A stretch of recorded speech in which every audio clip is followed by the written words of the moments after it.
Group on the economy to provide strategic guidance on Ghana's economic recovery and long-term growth. We find out how different this will be in terms of their work. And later on, the Education Minister Haruna Iddrisu directs NACCA to ensure there is no ambiguity in the biological definition of gender in the educational curriculum. We'll delve deeper into all of these subjects and more within the next 1 hour and bring you business as well as sports at the tail end of the program. My name is Martin Asiedu-Dartey. Let's bring you the news summaries now. As you would know, a district court has granted bail to self-styled doomsday prophet Ebo Noah in the sum of 100,000 Ghana cedis with two sureties, one of whom must be justified with verifiable security. The bail conditions require that one surety provide tangible collateral in the form of a landed property or a vehicle to guarantee the accused appearance in court. The case has therefore been adjourned to March 18, 2026 for further hearing. This decision was welcomed by the legal team of the accused. While speaking to journalists, the counsel for Ebo Noah, Emmanuel Savo, described the court's decision as fair and in accordance with the law. President John Dramani Mahama has announced the establishment of a 12-member presidential advisory group on the economy, which shall serve as a high-level advisory body to the president. In a statement issued by the Minister for Government Communications, Felix Kwachiofosu, well, it said the advisory group was set up in furtherance of government's commitment to restoring macroeconomic stability, strengthening fiscal sustainability, and accelerating inclusive and job-rich economic growth, anchored on the implementation of the 24-hour economy, the accelerated export development program, and the broader reset agenda. Away from all of that, Education Minister Haruna Iddrisu has clarified government's stance on the definition of sex, clearly stating it must only refer to a person's biological sex and the sex of a person at birth. The minister declared that the two must be no confusion in the definition of sex in Ghana's educational system. The minister made the clarification during a teachers' training workshop on Ghanaian Youth Handbook and the implementation of the guidance and counseling framework at Ghana Senior High School in Tamale. Lastly, as part of Ghana's preparation toward achieving universal health coverage, the Minister for Health, Kwabena Minta-Kando, has directed the Pharmacy Council to change how pharmacy licenses are awarded from distance-based to population-based criteria. Speaking at a two-day expanded stakeholders retreat, the minister said the old system, which focused on how close pharmacies are to each other, no longer serves the country's health needs. Instead, licensing should reflect population size to ensure fair access to medicines, especially in underserved communities. And you can do well, again, to check our website, 3news.com. Martin, over to you. Thank you very much. Let's do details now. And like we indicated, we are streaming also on our website, 3news.com. We are on Facebook as well as YouTube. So do send us your messages. I'll be happy to share it with the rest of the world.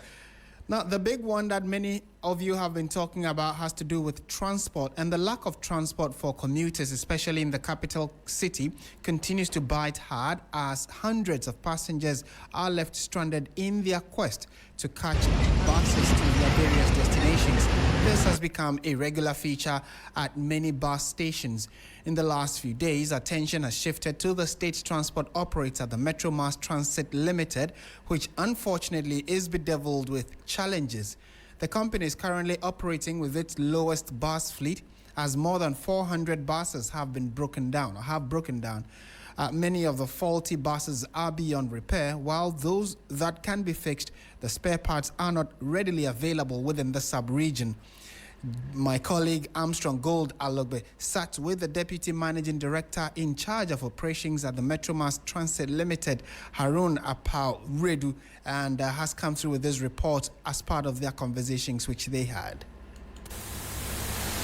This is the Metro Mass Transit Limited head office, and as part of our Transport Challenges campaign, we visited this place to find out exactly what the issues are. Where I stand is the head office, and we are told some of these buses will be moving very soon to Kaswa Enclave, and many of them will also be going towards Adenta and other parts. We are fortunate to have here with us the Deputy MD in charge of operation, Haruna Iddrisu, joining us to give us some further explanation on what exactly it is. explain to us, what exactly is the challenge? You are told about 400 of your vehicles are not functional. How did you get here? Thank you very much. Like you rightly pointed out, let me take our viewers a bit into some historical accounts of where we are. As you are aware, Metro Mass was birthed out of then defunct Omnibus Service Authority, as you put it, OSA. By 2003, under the elsewhere Kufuor administration, through an act of parliament, Metro Mass was established. When Metro Mass was established, President Kufuor began with about 500 buses. Then Pres.Mahama, spanning from 2009 to 2016, augmented our fleet level with additional 500 buses, summing up to about 1,000 buses as of 2016. When the NDC exited power in 2016, at 2017, when the MPP administration took over the reins of power, at Metro Mass, they put about 400 buses on scraps. Then, 2 months into the elections, specifically October 2024, additional 313 buses, 313 buses, were also put on scraps, sold to some individuals allegedly associated with the previous management or administration. Unfortunately, from the sale of the 300 buses, we were told that then management realized a paltry 2.9 million out of the sale of 313 buses. Currently, we are routing averagely about 115 buses across Ghana. We have 90 buses at various levels of repairs. We have close to about 197 buses, specifically 197 buses declared by the technicians or the technical department as unserviceable. So that is the sorry state of Metro Mass. How many of them which are unserviceable? How many? Currently, we have about 197 buses declared by the technical department as unserviceable. So what do you do with them? Well, as it stands now, per the law, Board of Survey has been put together. They've come around the country, submitted their reports, which will be taken to the next level for consideration. And the sorry state of it was that you realize that previously, poor maintenance culture, lack of proper supervision, occasioned the movement which has resulted in the kind of, wastage that has, bedeviled our company.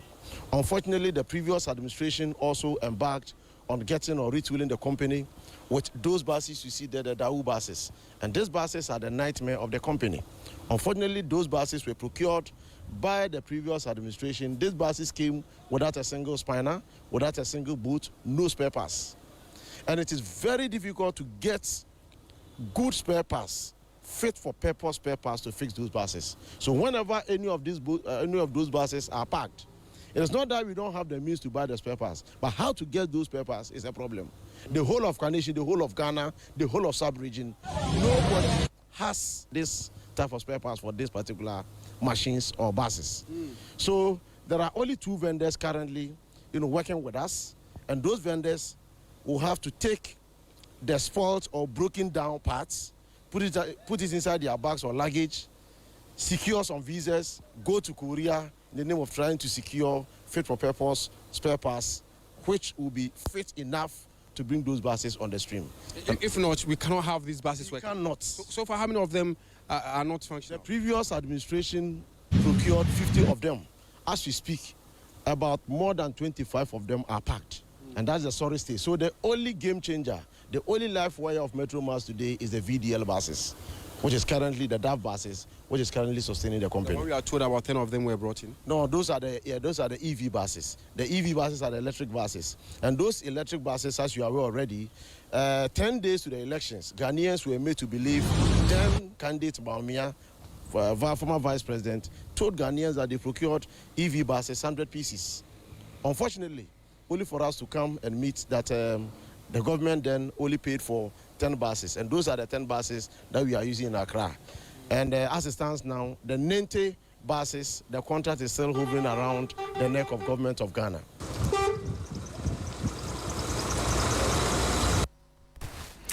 And that's a conversation that my colleague Joseph Gold Armstrong Alogbe had with the Deputy Managing Director in charge of the operations at the Metro Mass Transit Limited, Haruna Iddrisu. And it clearly tells how challenging the company is. And over the last few years, they actually have been struggling to ensure that commuters are able to get their vehicles to be ferried to their various destinations. And that is why it looks as though they are hurriedly trying to fix the buses that are broken down, as many as they could, to get them back on the road, to ensure that passengers and road users are able to, or people who are moving from one destination to the other, are able to move around a lot easily. And this information, or this conversation, has come up again as a result of recent long queues that we are seeing at the various bus terminals. And the question remains, how did we get here? At what point did all of the public transport just disappear? Or is it that the same buses and private vehicles on the road are there, but the population has all of a sudden increased over the last few weeks?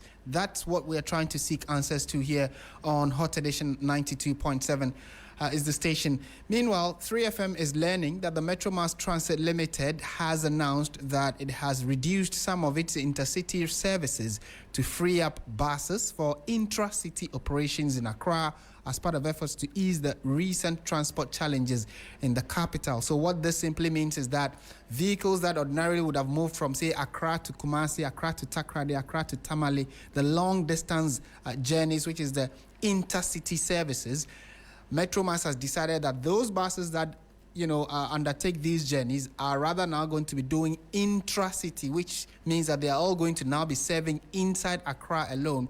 More or less, they are now going to be moving, for instance, from Circle to Medina, Circle to La Paz, Circle to Tema, etc., just within the capital city to ease the most of pressure them are the that we are seeing at the various bus terminals, or trotro stations, as we call them in the local parlance. This decision, we understand, followed directives from the Minister for Transport, Joseph Bukari-Nikpe, for the company to support private transport operators during peak hours. So we'll see what these, in the last few days, this has been quite challenging, and hundreds of another company that we also know has been operating transport service, that is the Ayalolo. Many of you have seen it. They are the green buses with Ayalolo written on it. Hundreds of Ayalolo buses have been grounded for years without maintenance, while passengers continue to bear the brunt of vehicle scarcity in the capital. Currently, only 80 out of 245 Ayalolo buses procured in 2016 are operating. Christian Yali visited one of the terminals and has come through with this report. We are coming to you live from Medina. Some have their windscreens completely broken.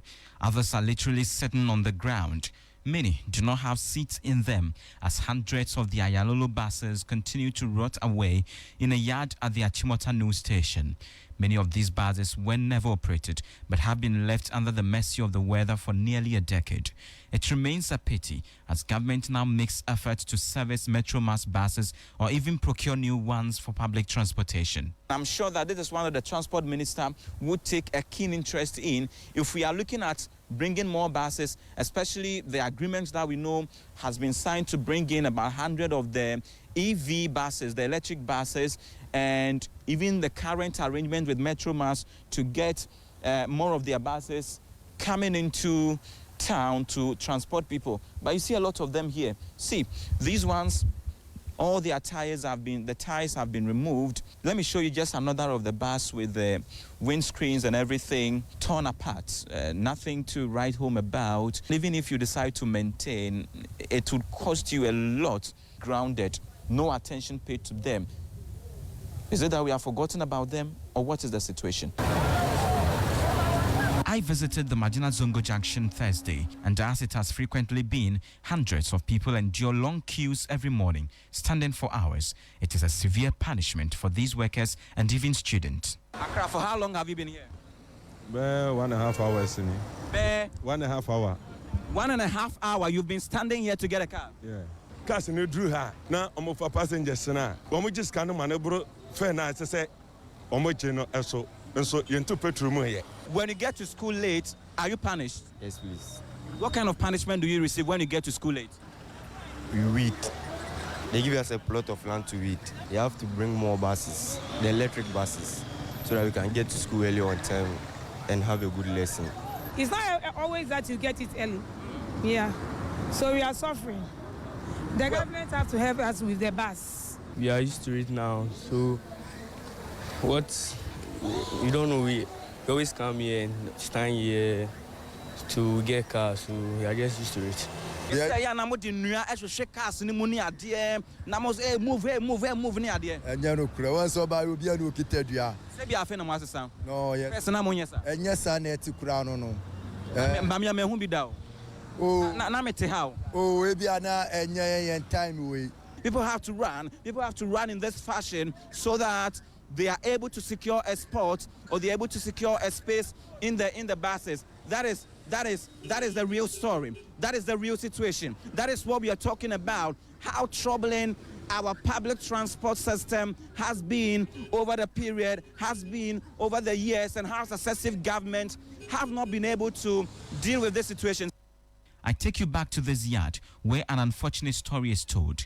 The Transport Ministry says it is working around the clock to salvage the situation, but it appears some of the Ayalolo buses earlier procured with the taxpayers' money might just become a waste. And so you heard Christian Yali putting that report together. He has been to a number of bus terminals trying to gauge the current happenings, which has led to long winding queues and commuters struggling to get public transport to their various places of work and school. And so let's find out what exactly is the bane of this problem. How did we get here? Joining us now is Dr. Godfred Achiadakwa, who is a road safety and transport expert. Doc, good evening. Thank you for your time and for joining us on 3FM. Yeah, good evening. But the voice, I can't hear it. It's very, very low. It's faint. Okay, I'll try to see if I can speak up so you can hear me. Is it better now? Yes. Yes, it's better now. Great. So my first question is, have you been able to analyze what exactly is causing this shortage in public buses on our roads? All of a sudden, just after Christmas, we see more people than vehicles that would have been conveying them. What is your analysis of what the problem currently is? Yes. Good evening to your cherished listeners. This problem started somewhere, and it was so bad before the Xmas and within the Xmas. And within the Xmas, government introduced the metro, the STC buses to come and help the situation. I told them that these temporary measures will not solve the problem. I said it on TV, I said it on radio. We should try to identify the problem and provide a permanent solution to it. Why should it be down? This problem was not there. Previously, we find these problems only, we see that when there's a hike in petrol price. People talk about hike in petrol prices and drivers charging exorbitant fares and trying to do short distances for long distances to get more money and all that. Now, it has changed completely. For me, transport owners said, no, we don't want to use our buses. You should find out what it is. We should conduct real research into the driver's perspective and see what is the problem. Nobody is doing that now. All that we are doing is speculation. And so they are just almost... But as an expert, I'll try to dive deeper. You see, this is a clear warning to governance. I'm not talking about NDC, but governance, Ghana government, that it's a high time they prioritize commuter transportation system and make it more effective.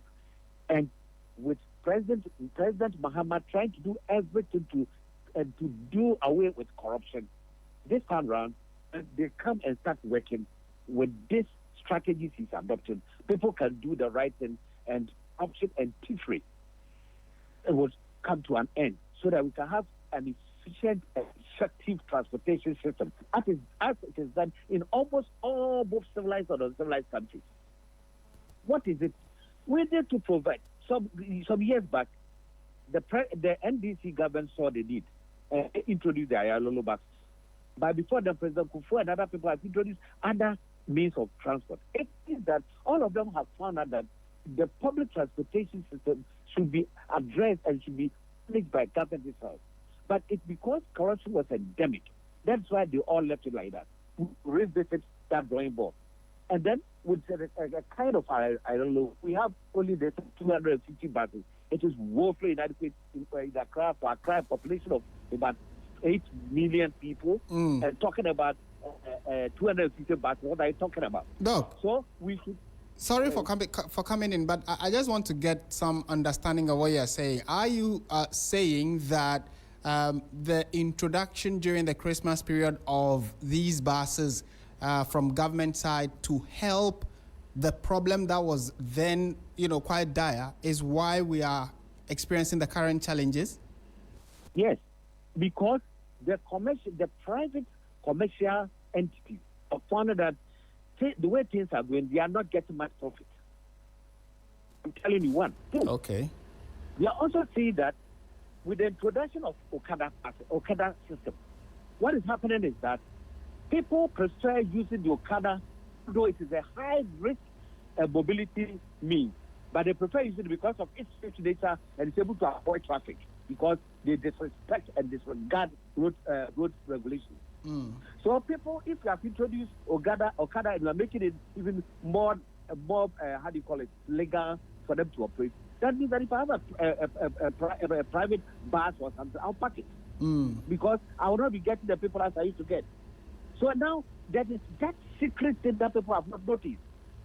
People, and Okada is charges way higher than the normal means of transport. So now that the government has given them the leeway, you will see that it will kill almost taxis, it will kill truck vehicles and all that. But the motoring public, the commercial motoring public, which is, are silent. Okay. They have pain. They are silent. They are not talking about the price hikes. They are not talking because the price hikes, the government has managed it so well. But they are embittered, trying to bring things that are not good to come and take over their jobs. So they will park their vehicles. Okay. It is not about petrol. Okay, yes. So it is, so what I want us to do from your perspective as the expert and as a journalist, just trying to understand what must have caused the problem, is asking some of the critical questions on the minds of many Ghanaians that out of the blue, it looks like all the buses have either disappeared or the population has increased all of a sudden. But from what you're saying, there are underlying problems that government needs to pay attention to, which includes the introduction of some of these buses and other means of transport for commuters like the Okada, etc. That's one or part of the problem. Yes. And then the owners of these private vehicles decided to park it because they are not making as much profit as they used to. That's another point you make. Yes. But how so? If you move maybe Circle to Medina or Circle to Tema, and then the amount of money you charge, that hasn't changed. Is it that now because there are more buses or more vehicles on the way, you wouldn't be able to go as many trips as you ordinarily would have had? That's a possibility. Okay. That's a possibility. So the government should take ownership of public transportation system and try to go by the principles which they brought into the policies of the Ayalolo buses. The Ayalolo buses was a perfect solution to intercity or that intracity transport commutation.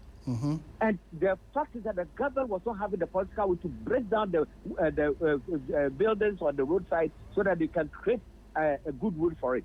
So they have sidelined the ILO, which was a good thing that the NDC started. And then people started some time during the comfort time. So we should visit the drawing board. And then I'm telling you, commercial vehicles are also saying that the crisscrossing of motorbikes on the road makes it dangerous to drive. But Doc, you would also agree that the Okada actually complements the effort of this private car owners or public transport in general. Okada has been accepted. So Okada is even isn't a government introduction. It was there, and the government realizing how the population is using it has decided to rather regularize it. Is that a bad move, you think? Okada started coming illegally and no other government fears to talk about it. So they grow their wings. And commercial vehicles being wise in their own senses so that if no government is talking about Okada, then Okada is going to take over our transport, commercial transport businesses. So why don't I find something else to do? Why don't I pack my bus? If I can sell my bus, why don't I sell it and find other jobs to do? I sell the bus, I get a capital, and use it to do something else and leave the transport business. So let Okada take it over. Okay. So it started from far. But people did not notice that as we were talking on TV or radio, nobody was listening to us. And now that is the problem. Okay. But it doesn't mean the population has increased. We are 8 million. What are you talking about 8 million compared even Lagos, where they don't use Okada, but they have effective transport systems? Okay. Look at New York City. Just mention them. They have effective transport systems, and you will see this type of thing. Somebody can even look. I was telling these people, the government should make it such a way that commercial vehicles can register with various communities and various organizations and enterprises so that they pick their buses from their competence. Okay. When you do that, you see that people will not come with TV3 media general. If you can't buy buses for your unfortunately, we seem to have lost Dr. Godfred Asiedu-Dartey, who is a road safety and transport expert. He has brought a totally different perspective to this conversation, where he believes that the issues of even the introduction of Okada is not the right step for public transport. But, you know, I was making the argument that it is the government actually has no hand in the proliferation of Okada businesses in the country, and that government has actually have had to catch up with the growth of the Okada business and quickly try to put order in place to regularize the operations of Okada. But the conversation we are having is bigger than just introduction of Okada or the use of motorbikes as public transport. It is that people who use public transport all of a sudden are not getting the buses to sit in, and then also when they get to the stations there are long winding queues as a result of the absence of the buses. Government attempted to intervene during the Christmas period, and during the Christmas period it was expected that many more people will come to the capital city, Accra, for various reasons. Some to come and purchase items and go back to the various regions they're coming from, and others just to move around and see what's happening in town. So road use activities increased. However, we now have a problem. So after government intervened by bringing in those buses, it looks as though the private owners of these buses have actually also decided to advise themselves, which is one of the reasons that we are seeing what we are seeing. Fortunately, we have Dr. Godfred Asiedu-Dartey joining us again, and we are wrapping our conversation, Doc. Two final questions. Yes. One would be that you are saying there should be a public-private partnership. Government should take charge of public transport. But how should government do it so it does not crowd out private participation? Private owners have concerns. Government should listen to their concerns and see whether it can address these concerns.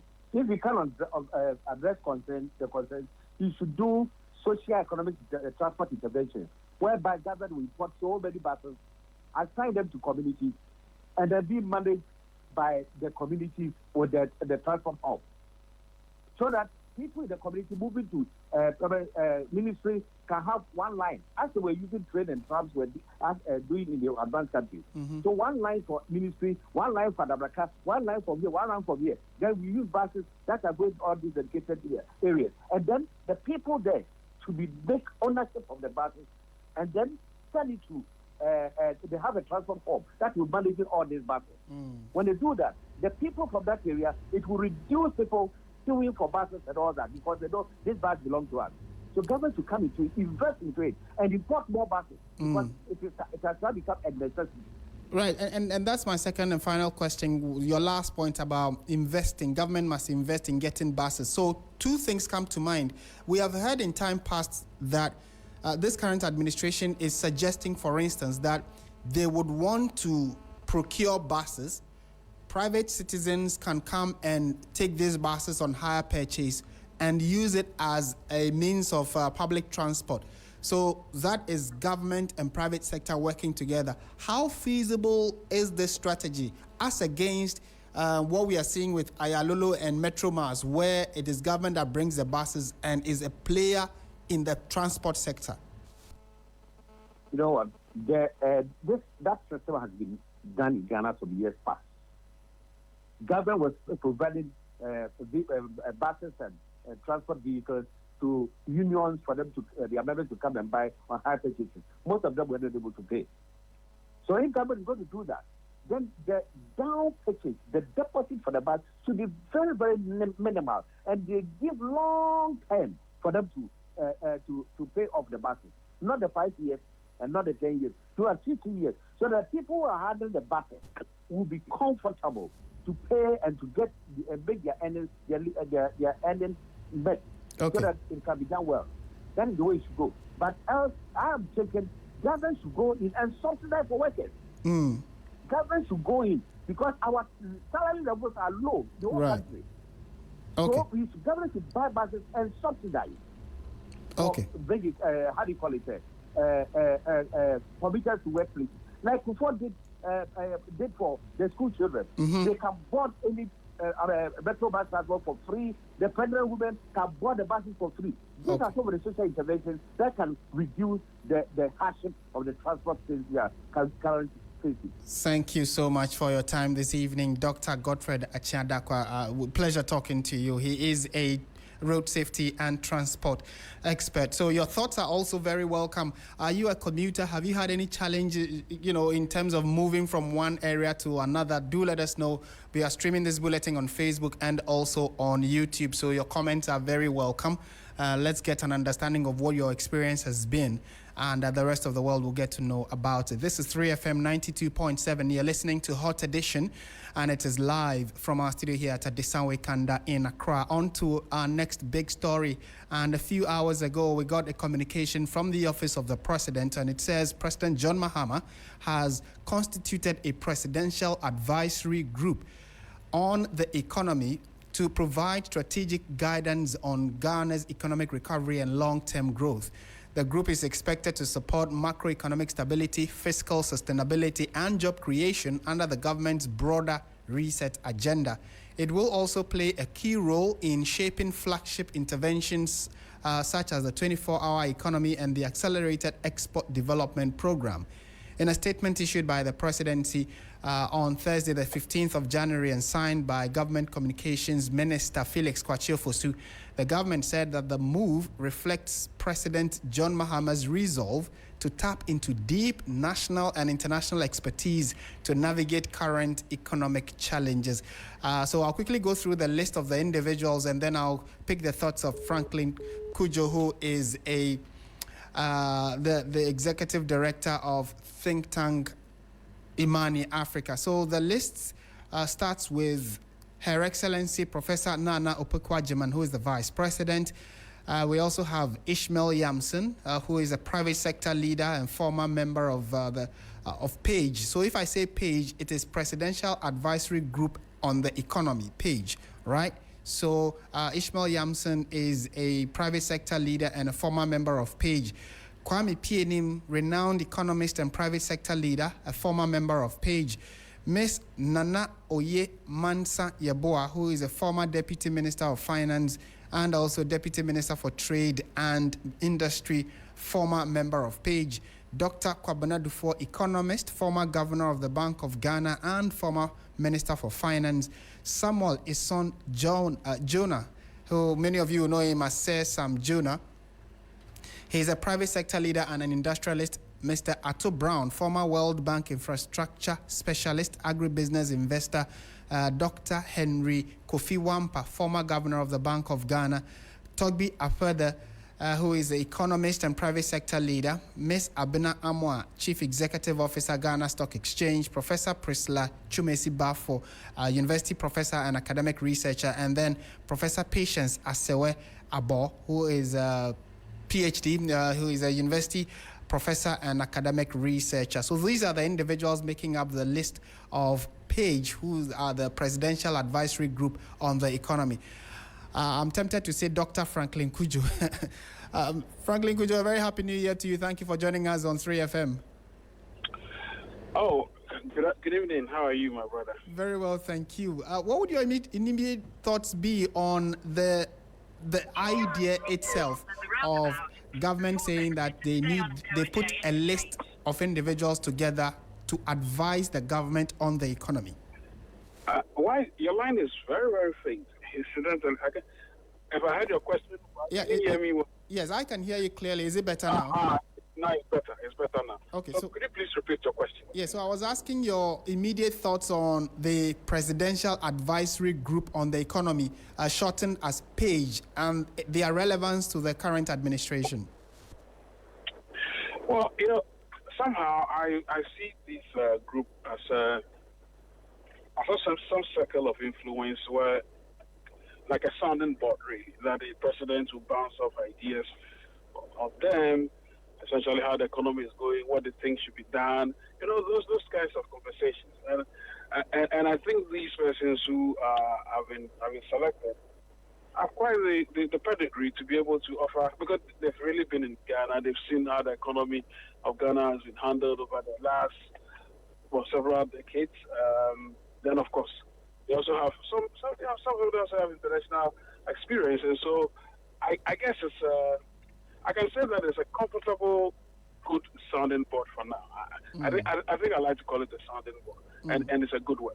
Right, and we also do know, like you indicated, these are individuals. Some of them we know. We've seen the work they've done in their individual capacities. But if for the last year, the current administration, without these group of individuals, has been able to stabilize or is seeming to stabilize the economy and things are working in the right direction, would you still need, or would you advise the government to have an advisory board like this? You think is relevant? It's always good to have, like they say, two heads are better than one. And I think the president is trying to be very, the word I want to use, I think the president is trying to be very consultative, right? That's the word. And so wants to, as much as possible, those who he believes are very knowledgeable and are able to offer advice, why not? So for me, it's not really a question of, it's not a question about the fact that we've taken off already, but even as we've taken off, it is also important to have a conversation about how to be guided. Sometimes when you take off, there are no guardrails, and then you start going wayward. So it's important somebody needs to rein you in. And it looks to me that the president feels that this committee would have the requisite expertise to not just rein in, but actually offer good advice. So, as I said, it's a sounding board, and so I think it's a good move. It's a good committee, right? But you see, there's well, the other thing I wanted to say about I think the group really, the committee, could have also benefited from people who were, at this stage where we are, we want to open many doors, right? We want, how do I call it? They are globally renowned Ghanaians as well. I mean, I felt that maybe one or two of them could have been part of the board. But you see, sometimes when they go and get stuff, you need people who can actually go knock doors, open doors, and talk to people. You know what I mean? Yes. And the last of Bernard Mensah, the former Bank of America guy. I mean, there's an Aquaba guy. I mean, our own Patrick Lewa. I mean, but anyway, this is the president's list, and I think it's a good list. I am just suggesting that maybe an additional Ghanaian expert who has actually seen the world. Because look at the problems the NPP went through. If the NPP had anyone who was probably more knowledgeable in debt management, and probably if they listened to the person, I'm sure they'll never have they'll never have really messed up the way they messed up. Of course, the NPP's own committees of whatever. What did the NPP set up? The economic management team? Yes. Yeah, I had a few people there, like my good friend, what's his name, Professor the Canadian, the guy who's, he was a secretary to the committee. Okay. Renowned economist, very respectable. Beyond that, I really did not see anybody who could open doors, who they could say, okay, this guy's an expert in that money. Because they were at sea, really. They messed up badly. So if I were organizing such a committee, I'd rather take a good look at and then probably throw in a Bernard Mensah, or throw in a Peter Kwabwa, or even Patrick Owa. I mean, I would have done that. Okay. And maybe in wrapping up this conversation, like you mentioned the previous administration, almost every government sets up these kinds of bodies or groups or committees to be advisors to the president. We've seen similar in time past. There are those who are already poking fun at this group, saying that, oh, it is just for the government trying to find job for them to also get something into their pockets. But there is the other side of the argument. If they set it up and it is just advisory, the president is not bound by what they advise or what they say. So is it relevant in the first place, or you can just fall on them as and when there is a challenge ahead, and then you look for people like you're advising, people with international expertise. You call them to say, as a country, we want to go this way. What do you think? Then they tap into their knowledge. Wouldn't that also be an alternative? Well, first of all, these persons are no pushovers. And by the way, they are not hungry. If you look at the list carefully, these are people who have achieved quite a lot. And some of them can actually walk. They don't have to. You don't talk over them. They walk within the chest of a lamb still. So these persons are very huge, mighty people. But you see, it is also important. The question you ask is, so what is it? Is it just another committee? Well, I suspect if this committee would be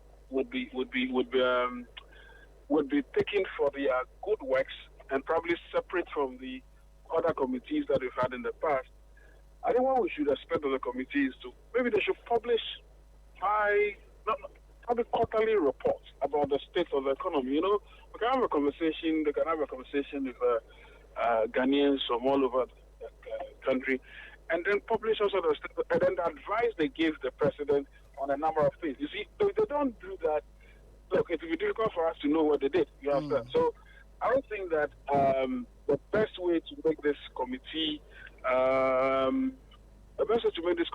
relevant is to not just offer advice, probably would offer good advice, but we never hear about it, right? So they should give us quarterly reports about their viewpoints as to how the economy, the trajectory of the economy, and essentially the advice that they gave the presidents on a number of issues. And I think that would have probably served them well. You know what I mean. So that would be the distinguishing factor. Otherwise, people will say, okay, they didn't publish any report. We didn't say anything. You understand? Okay. Mr. Kujo, thank you so much, and pleasure talking to you as always. It's a pleasure here, so thank you. Right, and that is Franklin Kujo, who is the president, in fact, the executive director of think tank Imani Africa. Thank you so much for making time to speak with us this evening. This is still Hot Edition on 92.7. Look, for many of you who are yet to see who these individuals are, if you go to our Facebook stream, you would see them. You'd see them there, the individuals who make up the page, Presidential Advisory Group on the Economy. They are about 12 in number. They are there. You can see them. For those who do not know how they look like, you can also get to see their bio and the kind of expertise they bring on board. You have Sir Sam Jonah. He's the only Ghanaian, or the first Ghanaian to be knighted by Queen Elizabeth. So that's why his name is Sir Sam Jonah. He's a private sector leader and industrialist. And like you heard Franklin Kujo say, he is an international investor who is also a private businessman and has some global links. So if the government needs some doors opened, his expertise can always be, available to the Republic. Again, you have Dr. Henry Kofi Wampa, former governor of the Bank of Ghana. You have Togbe Apede, who many of you would know that he's not just, the executive director or owner of Accra Hearts of Oak. He's also a very heavy businessman and even has an airline. So he's someone who's well vexed when it comes to the private sector and investment and economics when it comes to Ghana. Then there is Dr. Kwabena Dufour. He's an economist, former governor of the Bank of Ghana, and former Minister for Finance. Nana Oye Mansa Yeboah, former Deputy Minister of Finance, Deputy Minister for Trade and Industry, and a former member of this Presidential Advisory Group on the Economy. We have Ishmael Yamson, and the name that many journalists or economists would remember easily is Kwame Piening, who is a very known individual when it comes to issues of the economy, not just Ghana, but Africa and globally. He has worked in a number of international companies and has served in many, many capacities as, an economic advisor and economist in terms of his knowledge and experience. So he brings a lot on board. So these individuals we are looking at are people who are heavyweights in their own right. And it is important to put across that the expertise they bring on board will be available to the government, who is trying to reset the entirety of the country across sectors. And these people also have experience across sectors. So it is instructive to appreciate their expertise and see how the government can take advantage of this expertise in helping rebuild and reset Ghana as we all observe things roll out right before our eyes. You're listening to 3FM 92.7. Let's turn our attention to the controversial education issue of whether or not LGBT is being sneaked into our learning materials for our students. And the Minister for Education has waded into it. That is Haruna Iddrisu. Now, he has directed NACCA, which is the board that is in charge of curriculum, the National Council for Curriculum and Assessment, NACCA. He has directed NACCA to ensure there is no ambiguity in the biological definition of the word gender in the education curriculum. Speaking during a brief stopover at a teachers training workshop at the Ghana Senior High School in Tamale, the minister tasked NACCA to ensure that the definition of biological sex or gender has no ambiguity. Let's listen to him now. There should be no ambiguity whatsoever regarding the definition of a man as in a man, a woman as in a woman, as in biological sex. And sex means biological sex. Reference to man, woman, sex means reference to the biological sex and the sex of a person at birth. Settled. So in every educational literature in Ghana must reflect same. So there should be no ambiguity whatsoever in the definition of a man, a woman, and sex. For our purposes, the sex of a person at birth holds. That depicts and reflects Ghanaian values and our norms.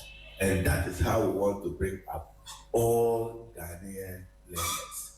So I thought that I should use your forum to respond appropriately to biological sex. So forward, every publication of the Ministry of Education and the GS, and to all heads of institutions involved in the educational space, must respect this natural definition of sex and natural definition of a man and a woman, nothing more.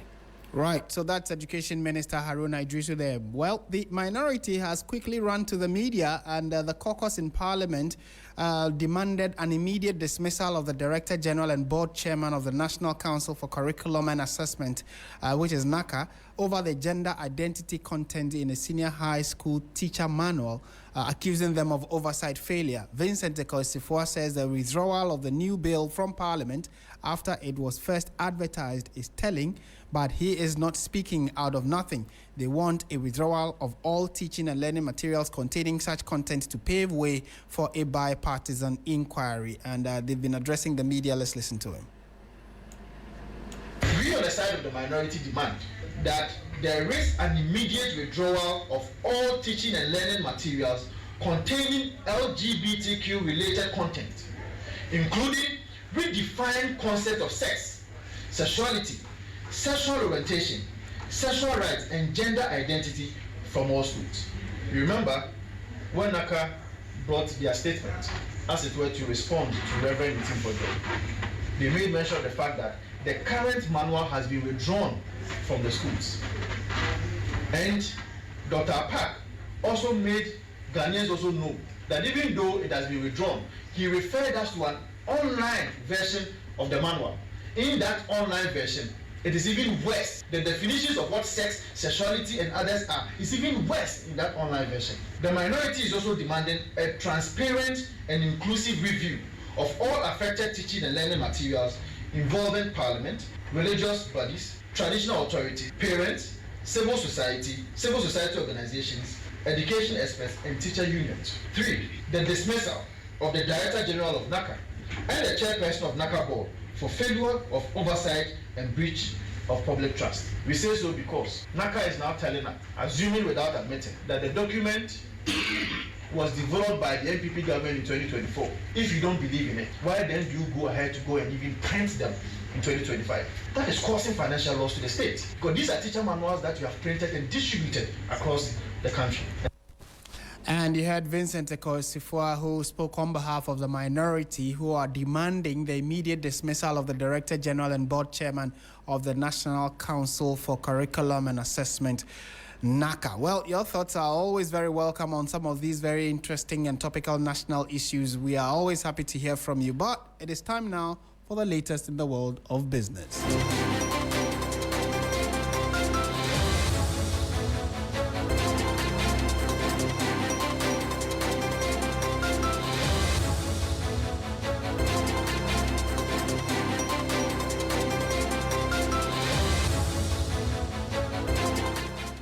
Hello, good evening and welcome to the business segment on Hot Edition on 3FM 92.7. Coming up tonight, CD Outlook turns neutral in 2026 as Black Star Group projects 9 to 11% depreciation despite strong external buffers. I am Bismarck Kausad. This story and others lined up for you. Please stay.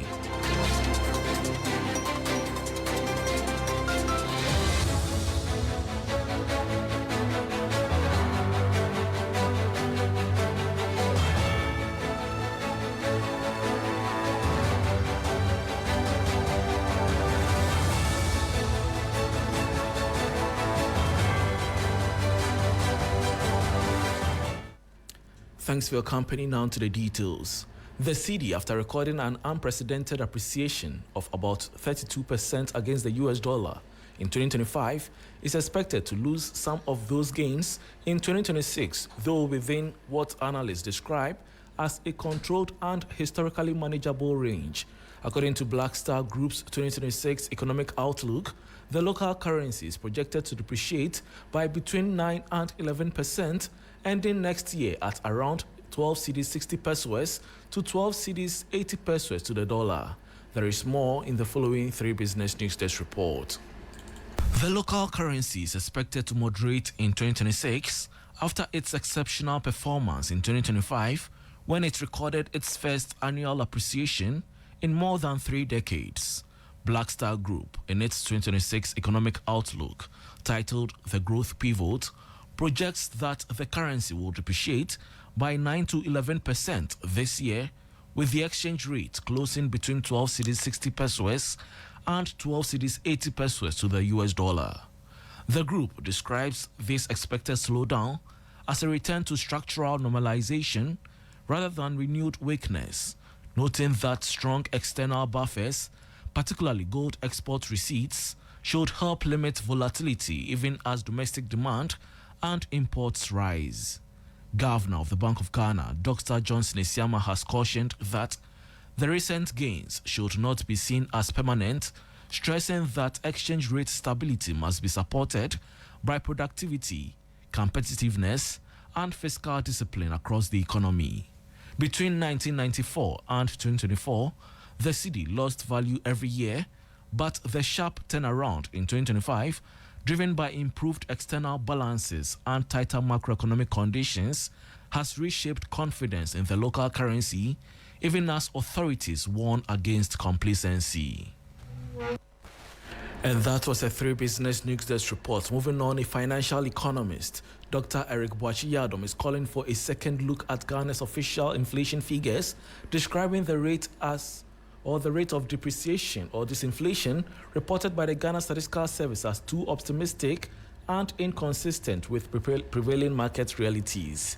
Speaking on Ghana's declining inflation trend as of December 2025, Dr. Yadom acknowledged that there are signs of price stability in the economy, but cautioned that the current trend does not justify expectations of negative inflation by June this year, as the official data appears to suggest. Yes, generally there is some form of price stability that the market is reporting, but the rate of the disinflationary reported by the GSS, I think it is on a high side, and probably they may have to take a second look at it. And you know, if the trend we have experienced last year continued this year, by June we should be reporting negative inflation, and I'm not sure that is what the market conditions are pointing to for us to start recording negative inflation. So generally, yes, there's some effort to achieve price stability, but the rate or the numbers that are being churned out, the GSS may have to take a second look at it.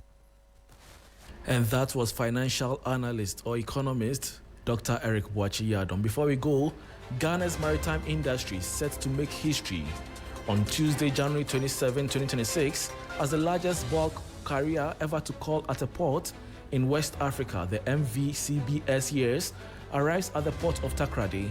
The historic vessel, with a massive carrying capacity of 300,000 deadweight tons, will be formally welcomed at an inauguration ceremony jointly organized by the Ghana Manganese Company, COSCO Shipping Lines, and the Ghana Ports and Harbours Authority, GPHA.